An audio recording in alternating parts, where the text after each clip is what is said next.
Shalom, sejam todos muito bem-vindos ao canal Caminho de Yahweh. Esta série visa ajudar os irmãos a esclarecer um tema extremamente controverso, o calendário à luz das Sagradas Escrituras. Este foi o tema que mais rendeu disputas entre as seitas judaicas do período do Segundo Templo, e que até hoje tem mergulhado muitos em angústia e decepção. Afinal de contas, deter o controle sobre o calendário significa exercer o domínio sobre toda a vida religiosa do povo, incluindo a correta observação das solenidades bíblicas, que são os tempos determinados por Yahweh e marcam o seu agir neste universo. Tendo isso em mente, é importantíssimo a correta observação do calendário estabelecido por ele, pois além de nos educar a olhar para Jerusalém, nos condicionará a estarmos mais atentos aos seus tempos designados. Em outras palavras, é como se ele nos dissesse: observem Jerusalém, pois é de lá que comunico o meu tempo de agir.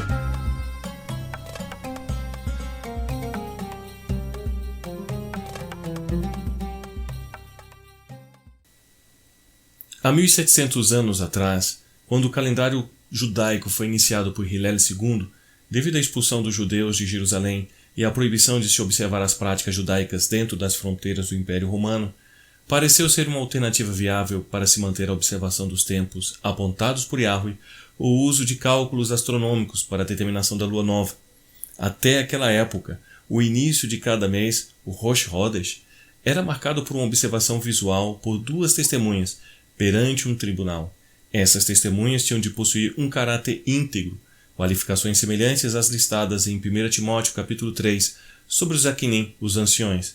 Eles se apresentavam perante o Sinédrio, onde o Nazir, o presidente, declarava o início do novo mês.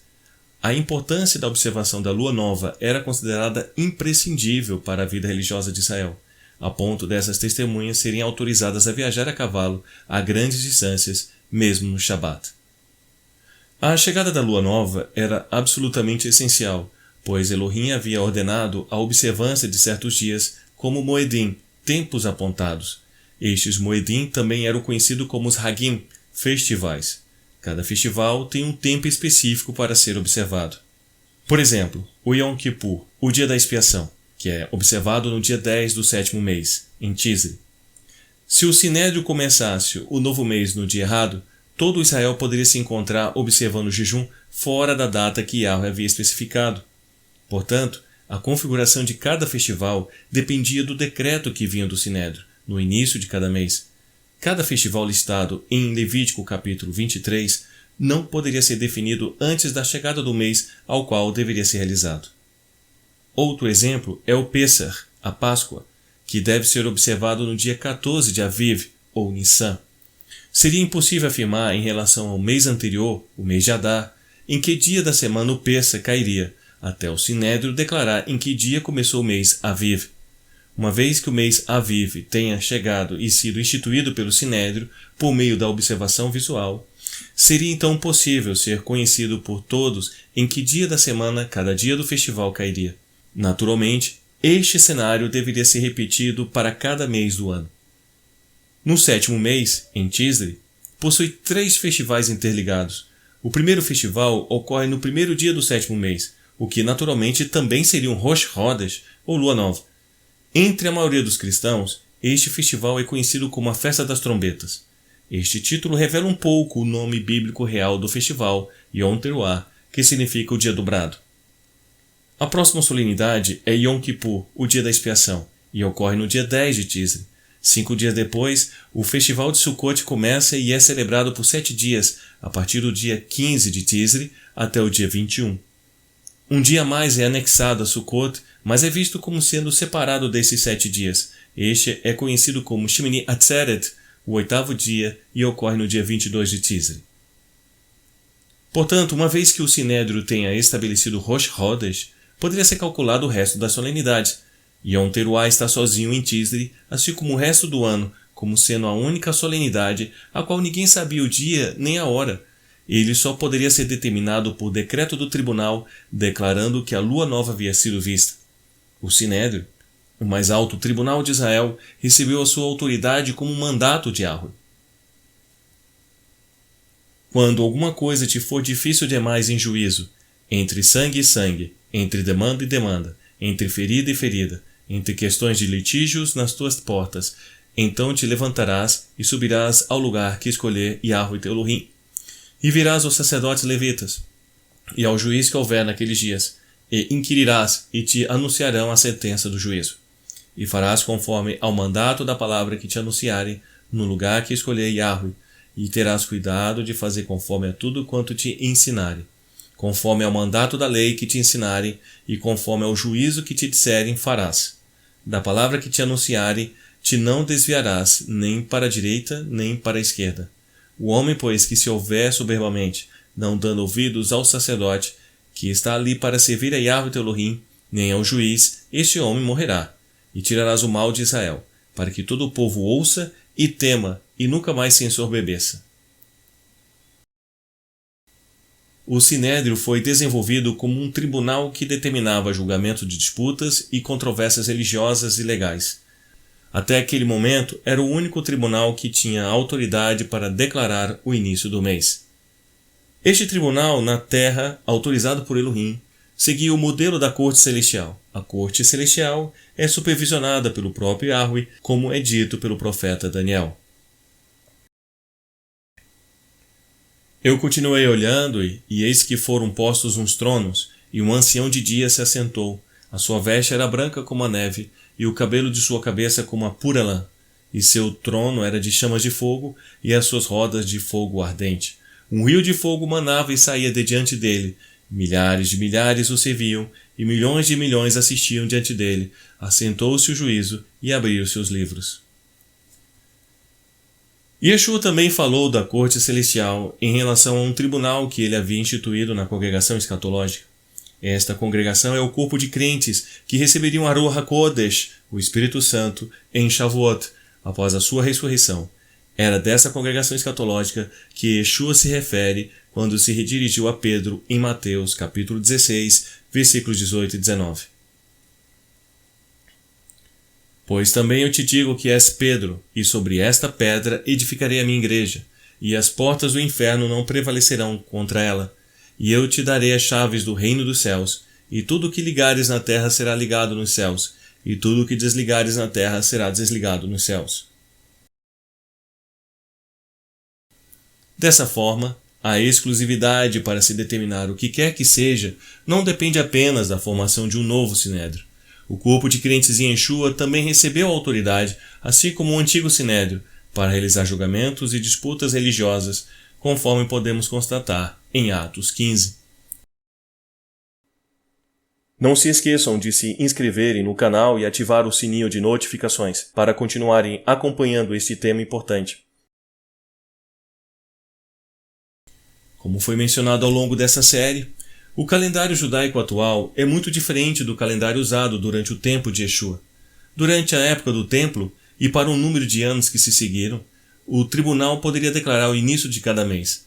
E a cada mês, após o decreto do Sinédrio, fogueiras de sinalização eram acesas a partir do topo das montanhas, transmitindo aos judeus de regiões mais distantes saberem que o novo mês tinha chegado.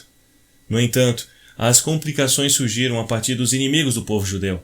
Os samaritanos e outros começaram a fazer fogueiras como sinal de luz a partir do topo das montanhas vários dias antes ou depois do tempo esperado da lua nova, causando grande sofrimento para todo o mundo judaico. Esta é uma das razões que os sábios, sob a orientação de Hillel II, trabalharam na chegada da lua nova com base em cálculos astronômicos. Além do cálculo para a chegada da lua nova, o novo calendário diferia do anterior por outros motivos. O novo calendário levou em consideração a conveniência religiosa dos fiéis e permitiu que certos festivais não poderiam recair sobre determinados dias da semana. Por exemplo, em Rosh Hashanah, o último dia de Sukkot, não poderia cair em um Shabat, ou Yom Kippur cair em uma sexta-feira ou no domingo. Por essa ação dos tribunais, por meio do novo calendário, estavam fazendo nula e sem efeito o mandamento bíblico para observar as datas dos festivais, no momento especificado por Yahweh. Cada moed, tempo designado, foi de fundamental importância na relação com o Messias, pois é nestas datas que ele mantém as suas consultas com o homem para alcançar a restauração do homem e da terra. Na sua primeira vinda, ele foi morto em Pessah, enterrado em pães asmos e ressuscitou dos mortos nas primícias da colheita da cevada. 50 dias depois, em Shavuot, Pentecostes, a congregação escatológica recebeu a Ruach HaKodesh, o Espírito Santo, e capacitando-os a serem testemunhas do reino dos céus, que desceu para habitar no coração dos homens. Da mesma forma, os festivais de outono foram designados para a segunda vinda de Yeshua, cada um ensinando sobre os diferentes aspectos da sua vinda e do reino messiânico aqui na terra. Quando Yeshua falou de sua segunda vinda durante o seu Sermão do Monte, há uma forte probabilidade de que ele tenha se referido a Yom Teruah quando ele falou naquele dia que ninguém sabe. Mas naquele dia e hora ninguém sabe, nem os anjos do céu, mas unicamente meu Pai. Com toda certeza, o ano em que o Mashiach Yeshua retornará para inaugurar o reino messiânico será quando o Yom Teruah for decretado pelo Tribunal Celestial. Dessa forma, seremos sábios e prudentes se, ao invés de buscarmos o dia e o ano como a maioria das pessoas tentaram fazer ao longo da história, passarmos a observar o momento em que esta solenidade ocorrerá. É óbvio, através da história e das escrituras, que ninguém pode identificar o momento exato em que esses eventos ocorrerão. Contudo, Elohim nunca perde seus compromissos com o homem, e cabe a nós entender o significado desses tempos e estações designados.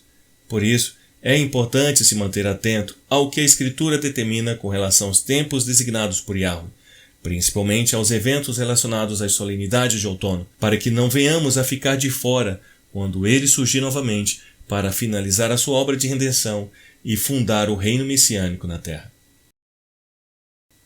Mas, irmãos, acerca dos tempos e das estações, não necessitais de que vos escreva, porque vós mesmos sabeis muito bem que o dia do Senhor virá como ladrão da noite, pois que quando disserem a paz e segurança, então lhe sobrevirá repentina destruição, como as dores de parto àquela que está grávida, e de modo nenhum escaparão. Mas vós, irmãos, já não estáis em trevas, para que aquele dia vos surpreenda como ladrão, porque todos vós sois filhos da luz e filhos do dia, não somos da noite nem das trevas. Não durmamos, pois, como os demais, mas vigiemos e sejamos sóbrios, porque os que dormem, dormem de noite, e os que se embebedam, embebedam-se de noite.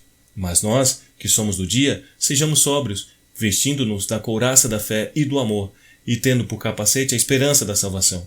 Porque Elohim não nos destinou para a ira, mas para a aquisição da salvação, por nosso Senhor Yeshua HaMashiach, que morreu por nós, para que, quer vigiamos, quer durmamos, vivamos juntamente com ele.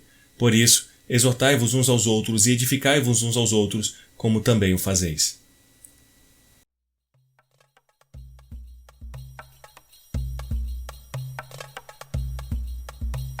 Não se esqueçam de se inscreverem no canal e ativar o sininho de notificações para continuarem acompanhando este tema importante. Curtam e compartilhem este vídeo em suas redes sociais, comentem o que acharam e, principalmente, ajudem a divulgar a palavra de Yahweh para que mais pessoas sejam libertas deste sistema opressor de transgressão à Torá. Te aguardo para o próximo vídeo. Shalom.